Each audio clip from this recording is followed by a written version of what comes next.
This is episode number 13 for those of you who are tuning in later on YouTube.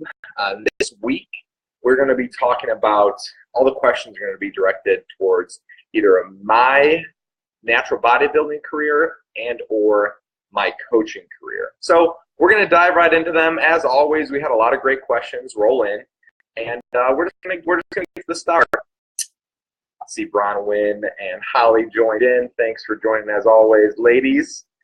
AJ, woo, man, time zone. AJ Morris tuning in all the way from the UK. Man, it is late over there, AJ. All right, so let's dive right in, guys. And Matt asked a really good one to lead it off. And Matt asked, what is my origin story as a bodybuilder? And when did I actually begin to first think of myself as a bodybuilder? For those of you who do not know me, before bodybuilding, I was actually a baseball player. Since the age of 4, I played baseball until I was, oh, actually, AJ is in Miami. Oh, there you go. Okay. Anyway, way to interrupt me, AJ. But anyway, I played baseball through high school. And then I stopped playing baseball when I was in high school. And then after that, I got into weightlifting. So weightlifting kind of transferred into bodybuilding. And believe it or not, my bodybuilding career started with my dad reading the newspaper about a bodybuilding show that was coming up. And it was fairly local, and he thought that it might be something that I might be interested in. He told me that I should go and watch. And I basically told him that if I was going to go to watch, I was going to go to compete. So at the time, I dieted for about 3 weeks going into the bodybuilding show. I got my ass kicked, and that's how I got into bodybuilding. So really, it just transferred from my athletic career. I really enjoyed weightlifting, and then I got into bodybuilding. Just so happened to be just because my dad saw it in the paper. Other than that, it's been just steady progress from here on out. So it's nothing too spectacular. I feel like a lot of people make their progression from organized sports into bodybuilding, whether it was football, baseball, basketball, whatever. And that is how I got into my personal bodybuilding career.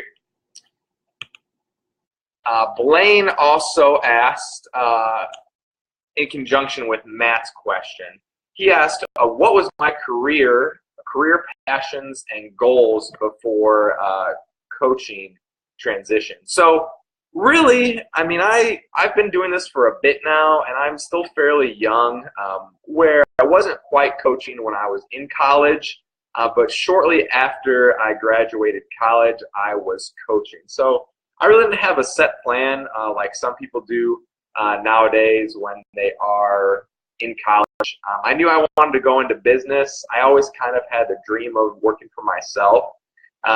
But necessarily in college, I was probably after college, I did get a sales position. I worked that for a little bit. I really didn't enjoy it because I was working for somebody else, making somebody else money. And I just wasn't really too happy with that. And then as I started to come up in the industry, I started coaching, making a little bit more money. So that's where I transitioned my job to. So what was my passion? I think it's always been fitness related, but over time it switched into the coaching background that I am in today. Julie asked, how do I keep emotions, frustrations, annoyances, disappointment, etc. out of the relationships between myself and my clients? That is a tough one, Julie, just because, this is a very, it can be very reactionary when somebody doesn't follow the plan. You do have to kind of set your emotions to the side.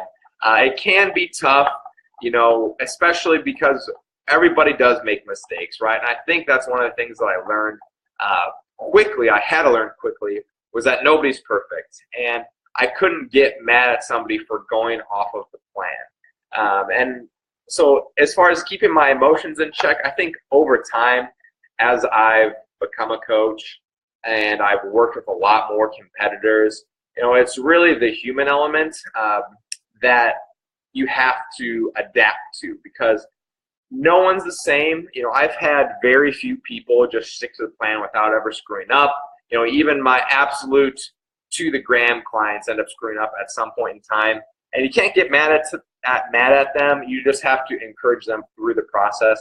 And I think that's one of the toughest things that a lot of coaches fail to do, is adapting to the human element. Now, in regards to Julie's question, as far as the relationships, I've had some people struggle with me.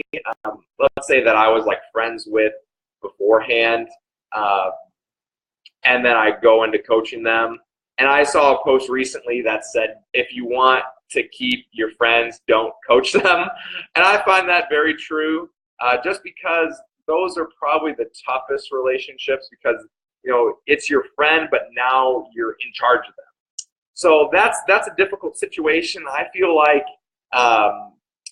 the best success that I've had with some of my clients are the ones that I actually didn't know previously, because it's just more of an authoritative position. But I still work with some of my friends. I've had pretty good success, but I can totally see how it could potentially damage a relationship, just because you do have to make the tough decisions for them. And if it's your friend, they're not necessarily used to you bossing them around. So, Julie, that was a great question. All right. Blaine always asks super long questions. Blaine said, what do I do with clients that question whether they are following the plan or admit constantly they aren't following the plan? How do you approach the clients that you get are under eating, they want to lose body fat? This is a super long one. Doesn't have to be a competitor. So basically, Blaine is summing it up. What do you do when somebody just doesn't follow the plan, or you think they're not following the plan? And really, it's tough because when when I give somebody numbers, I automatically think, or a program, I automatically think that they're going to be following along. Now, if I make a ton of changes and it's literally months later and we're not seeing any progress, then that's tough. I haven't to this day questioned somebody directly whether they are hitting the plan or not. In all honesty, I feel like the person's going to end up admitting it to me first, just because of the relationships that I do have. They typically say, you know what, I had a bad week. You know what, it's been a bad month for me. So I never question my clients directly. I kind of wait for them to tell me, because it would look really bad on my part. Let's say if I give somebody numbers and they're hitting it and they're busting ass in their workouts, and then all of a sudden they're not making the progress that I want them to make, and then I say what's the matter with you? So that will look really bad on my part. So no, I really don't question them, Blaine. And that is a very tough question, like we said. I kind of wait for them to give me the feedback that's necessary, that I'm looking for as far as their progress goes. Jimmy asked me, and I saw that he tuned in here on Instagram. Jimmy asked me, what are my thoughts on combining classic poses into the modern natural bodybuilding competition? Jimmy, I think that it should be totally separate, in all honesty. I don't really want to see the classic style of posing clash with the modern concept of bodybuilding, and that's just my 2 cents. I think they should be 2 separate categories. Personally, I really don't like the classic poses, and I know that some people may not like that. But I like the traditional posing. And that's just my 2 cents. If you want to have another class where they do classic style poses, go for it. I don't like it. I'm not very good at it. I don't want to be good at it. Those people can kind of stick to their own thing, and I'll stick to my thing. All right. Lydia asked if I'm able to share the most rewarding client I've ever worked with. And then she said, the biggest mental change, best transformation, etc. And that's a tough one since I've worked with so many people. So I'll just answer one. The most rewarding client I've ever worked with, and I hope he's still on the video because I saw that he tuned in, is actually the very first client I ever worked with. His name is Jimmy, as I just said a few seconds ago. And he was the person that started it all. And he is still working with me to this day. And that was in probably 2014. I would say spring of 2014 when I approached him. So it's been a good time that we've been working together. And I would say that's the most rewarding to me just because he's been with me for this long. And that means a lot. You know, that he could have gone with any other coach in this time. There he is. There's Jimmy. And that really means a lot to me that he's stuck around just because there are so many other coaches in the market. And that to me is very rewarding because I've basically, and Jimmy is a young man. He's probably, I don't think he's even 21 right now. He's still 20. So I started working with him. He was brand new, fresh out of the gate, barely started weight training on his own. And I've, really helped him be the bodybuilder that he is today. And to see him basically go from a boy to now a young man, coming up in the sport, he's going to compete this year. I think for me, that's probably the most rewarding just because he's the one that started all this for me. And I literally walked up to him in the gym and he didn't know who I was. I knew he was a young kid. I knew he was a teenager. And I said, hey man, I think that you would be good at bodybuilding. Would you let me prep you? He agreed. I don't know how he agreed. I don't know how he convinced his parents to let some stranger prep him. But Jimmy, I thank you, my brother. So that is probably the most rewarding one. Lydia, if I had to pick absolutely one, obviously, I really do like working with everybody. Everybody has their unique story. It's always a success, and we always go from our start point to our finish point. And for Jimmy to work with me almost essentially for, let's say almost 4 years now, 3-4 years, that is a very long time, and I just take a lot of pride in watching Jimmy grow just because he's my longest working client. And I'm really excited for him this year to step on stage. All right. Lydia also asked another question here as a follow-up. And she said, how has my perception of bodybuilding changed over the recent years from being a coach versus just a competitor? So that was a very good question, Lydia. I did have to think about that one a little bit. And really, I think when I was just a competitor, I was a very new competitor, I'll say. I felt a little bit overwhelmed when I first started because I thought that I had so much ground to make up. And I looked at the pros, and I thought that physique was unattainable. I thought there was no way I would ever get there, and I thought that I was just going to be a scrub the rest of my life in my bodybuilding career. So I guess my perception as I've come up through the ranks in bodybuilding, as I've been around the block, I feel like, and Jimmy actually made this point to me the other day when we were talking back and forth a little bit. He said that the gap is actually narrowing, and that's what I see too. I see that young guys are coming up through the ranks very quickly. In the past, at least in my perspective, it was guys, in their 30s that were doing, that were earning pro cards, right? Late 20s, early 30s. Now kids are winning their pro cards, before they're, when they're a teenager, before they're 21. So I think that the sport is becoming a little bit younger, which is a good thing. And I think that people are just progressing a little bit faster just because the information that is readily available. There's a lot of people out there, I feel like I would want to include myself in that are putting out really good information, that are helping people progress through the ranks a little bit quicker because they're doing the right thing for longer, right? They don't have the trial and error that some of us may have had when we were coming up through the sport, and now they start doing everything right. For example, my guy Jimmy, like I was just talking about, he's pretty much been doing every single thing right since he started his bodybuilding career. And when you do that, you narrow the gap very quickly. And, is Jimmy as quite as tough as me. I mean, I'm 26 and he's 20. He's not quite on the level that I'm at, but he's nipping at my heels, if I were to be honest, just because he's done everything right. He started a little bit younger than I did, and he's been doing it right very long. And guys like that can progress through the sport a little bit longer. So I feel like the pro physiques are a little bit more attainable. Sure, you're always going to have your genetic freaks that you're not going to be able to make up for. But I feel like if you're willing to put in the effort for a long time, you could really close that gap. And I feel like I've done a decent job of that. Obviously, we'll see next year.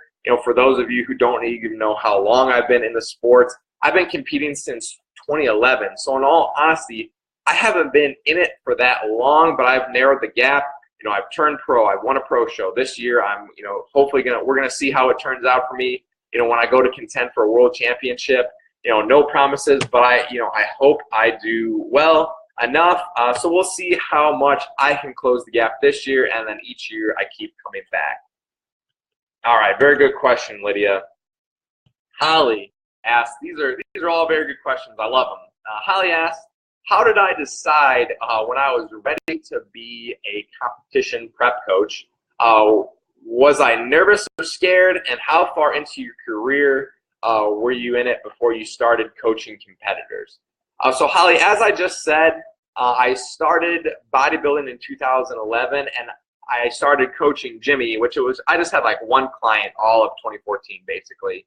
And that was Jimmy. And I coached him and maybe one or two other people that year, but it wasn't really anything big. So I waited a full, basically 3 years before I started coaching anybody. And somebody that was helping me before basically told me that you're never going to be ready to be a coach. You just have to dive into it. And with Jimmy, obviously I had a little bit more experience than him. I've been competing for a few years. He was brand new. So it was, I don't think I was as nervous.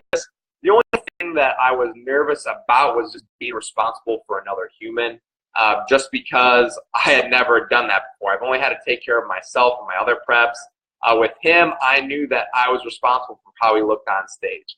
Now, I will say this, I'm not as bad as I used to be, but I used to get physically ill before some of my competitors would go out on stage. I'm not going to go into details. Some of my clients know, some of my longtime clients know what would happen to me, but I would be an absolute nervous wreck before my clients would step on stage. So like show day, I would look fine, but inside I was just freaking out. I would try to take pictures of my clients with my camera, and I would be shaking so bad because of nerves, I just couldn't physically take a picture. And I'd have my wife take all my pictures. So I'm much better now at shows. I feel like I'm a little bit more composed. I've been to enough of my clients' competitions where I'm not freaking out. But yeah, you're definitely nervous when you first start working with somebody. You're definitely nervous when you put somebody first on stage, when you give them a peak week program, and you're praying to God that it works. So there is a lot of nerves in it. How did I decide I was ready? Like I said, you're never really ready. You just have to dive right into it. You do have to have enough confidence in your abilities, and I feel like some people do dive into it a little bit too soon, and then they catch themselves not knowing enough to provide their clients with quality information. So just make sure that you're well studied, before that you start giving people advice. I feel like that's a no-brainer, but I feel like a lot of people jump over that spot. Like I said, I started competing in 2011 and I waited a long time. Now you see it where people compete in one show and then the next weekend they're offering competition packages. So I waited a long time and then I started coaching people. All right, guys, let's see what other questions we had here on Facebook. Tommy asked, let me see, I just want to make sure I'm not missing any of Tommy's questions. All right. He said, do I feel as a coach I treat everyone of my clients the same, or do I tend to invest more time and effort with those in prep, closer to competition, or in an off-season phase? So Tommy, yeah, absolutely, man. I feel like I do spend a little bit more time with people who are like a couple weeks out from a show, just because of the amount of attention that somebody needs leading into a show. So as my competitors know, I am talking to them daily during peak week, and then at the day of the show, I'm pretty much talking to them, every 30 minutes, every hour. And, we're really going back and forth to the minute. And in the off season, we're just not doing that, So I would think that that's fair that I'm spending a little bit more time with somebody who's literally, show day compared to someone who's deep in their off season. And I feel like a lot of coaches wouldn't admit that they spend more time with other individuals, but just because the situation dictates that they receive a lot of attention at a short amount of time. Now, those of you who are my athletes, or those of you who compete with me, know that we are on our cell phones on show day, on the day before show, and that is back and forth texts and phone calls. I don't do that in the off season just because I tend to lose a lot of information. If you send me a quick text, I might be doing something else, and I need all the information to be in one spot, and that's why we go through emails, even though my emails are, I respond to them as quickly as possible. So, everyone pretty much gets equal attention, whether in contest prep or off season as far as like emails go. But when it comes to the day of the show, the day before the show, then, all eyes are on these people just to make sure we get them 100% dialed in. All right, Tommy, backing up his other question with this one, he said, as a coach, what direction would you like to see the sport going in, either as a coaching or a competition side? I vented several times on how some coaches treat their clients. What message would you put out there if I ruled it all? So Tommy, that is a really good one. I'll start with the first part there, as what direction I would like to see the sport go as a coach. So as a coach, I guess as a competitor too, because they go hand in hand in my opinion. So as a coach and competitor, I would definitely like to see a unification of the sport. Now, there's always been talks in the background of, organizations coming together, holding hands, and singing Kumbaya, but it just hasn't happened yet. So, unfortunately, I don't know if that's ever going to happen, and I've kind of quit waiting for that day. Now, what I would like to see is really a little bit better advertisement for natural bodybuilding as a whole. I feel like in comparison to the untested, the NPC, the IFBB, that natural bodybuilding just doesn't get itself out there as much. So I'd definitely like to see a little bit more advertisement just to get some of the people that maybe are natural competing in the NPC to come to natural bodybuilding. Another thing that I would like to see is just standardized drug list, banned substance list across the board. Now, once again, I honestly don't think that's ever going to happen. But if that did, I feel like that is the thing that's holding everybody back from being one or two organizations, as because the banned substance list is just not there. Now, some organizations follow a strict drug testing list. They have drug testing policy in play. And I'm sure a lot of you know who I'm talking about. They go under WADA. I'll just say that. I don't necessarily believe in WADA as far as the substances that they ban. I do like it that they are very strict in it and that it is clear-cut guidelines for the most part. So there are positives and negatives to that. But once again, I would just like to see everybody have the same guidelines. Do I want to see WADA as the end-all, be-all? Absolutely not. I would like to see that worked on a little bit, because that way the organizations could potentially merge. There might need to be a reshuffling of the organizational heads if we want that to come together. Now, I know there's a lot of talk in the backgrounds of these big super shows coming up, but honest to God, until that happens, I'm just going to keep participating in the organizations that I think are the best. And if one day, you know, something big does happen, then I'm going to back that event.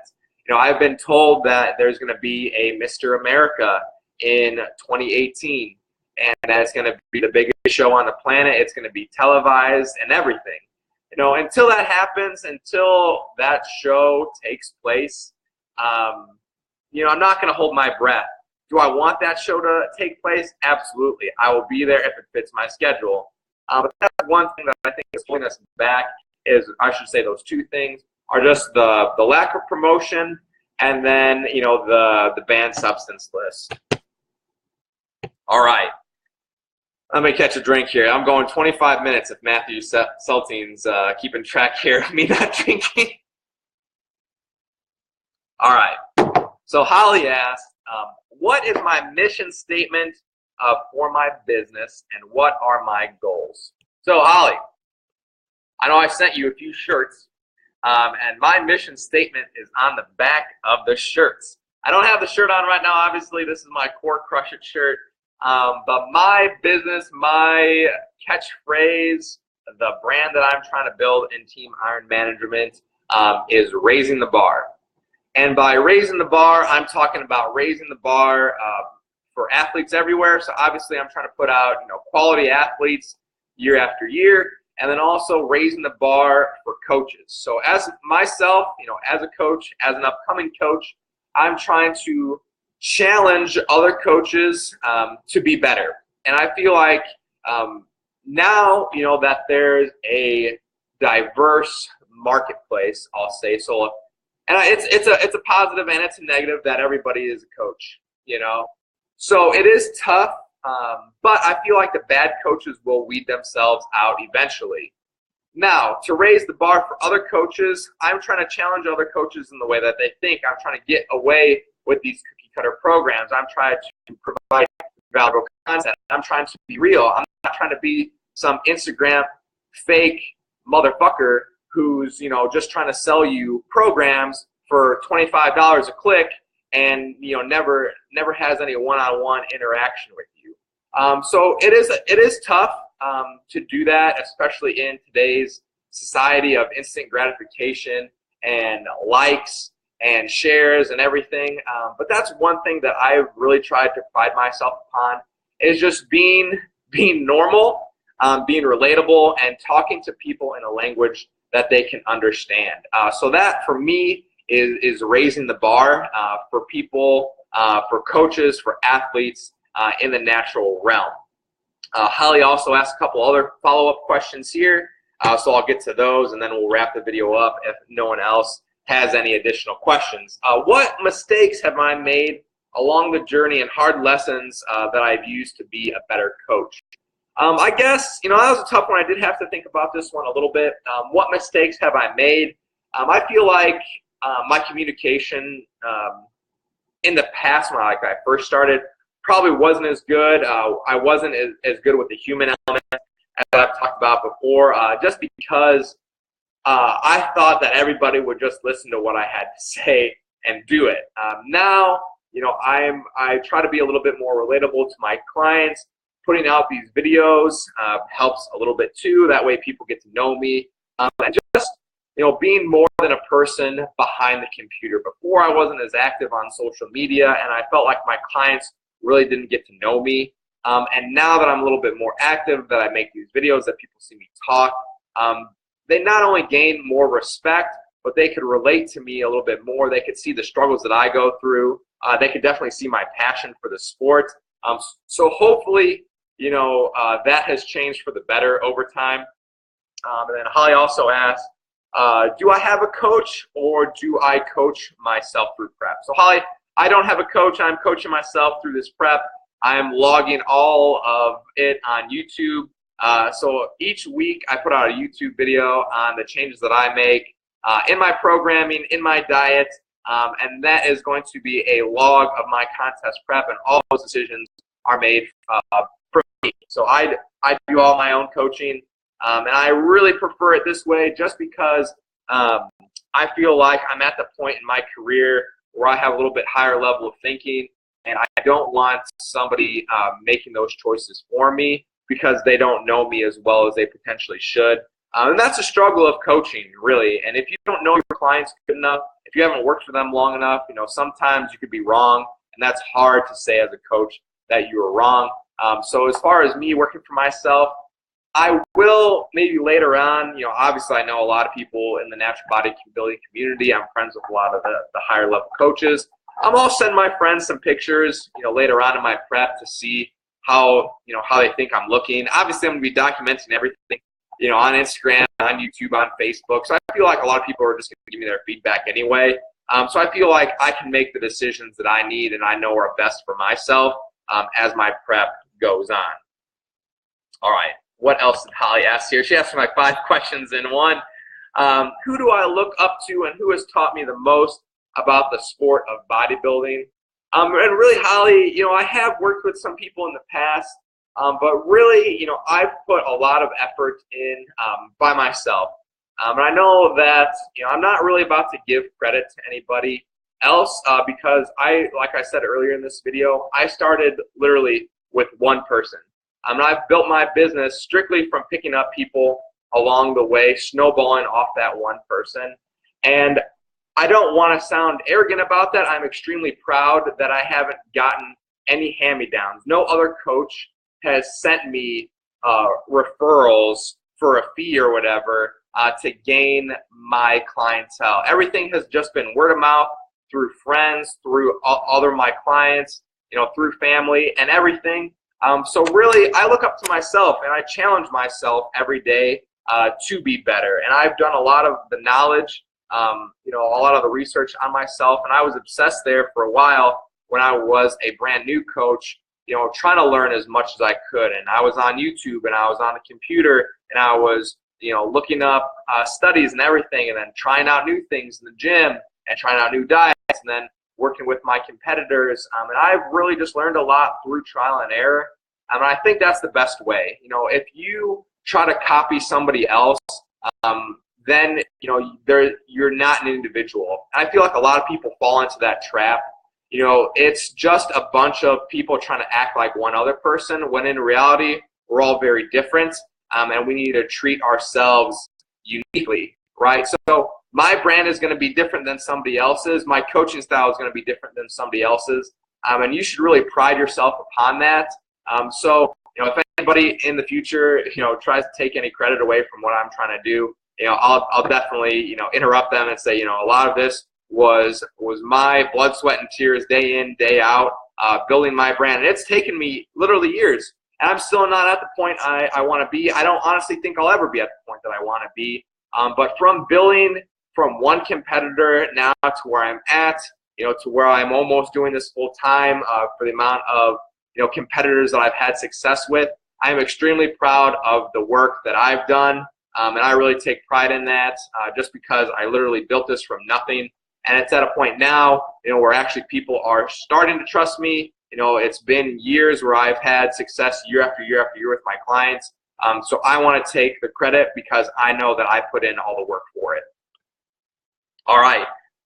And Holly just concluded with, this is an awesome topic for us to get to know you. So Holly, once again, I do appreciate all your questions. Guys, I hope you had, a nice day today. Once again, thank you for always tuning in to these weekly Wednesday live Q&As. This one was spot on. Next week, for those of you who are still here, I will be having a guest speaker. So I'm going to have another top contest prep coach. They are going to be joining me live if I figure out how to do that. I hope to God I do, because weeks ago I saw that you could add somebody into the live video. So that's going to be really fun. I'm going to have another contest prep coach. Topic to be determined. So if any of you who are watching this video or the replay have any suggestions for the topic for next week, maybe something that we haven't covered. This is the 13th week that I've been doing this, so I know we've covered a lot already. I'm sure there are more topics that you'd like to see me cover. I'll see you guys next week, same time, same place, 7 p.m. Central Time. Keep crushing it. Have a great night.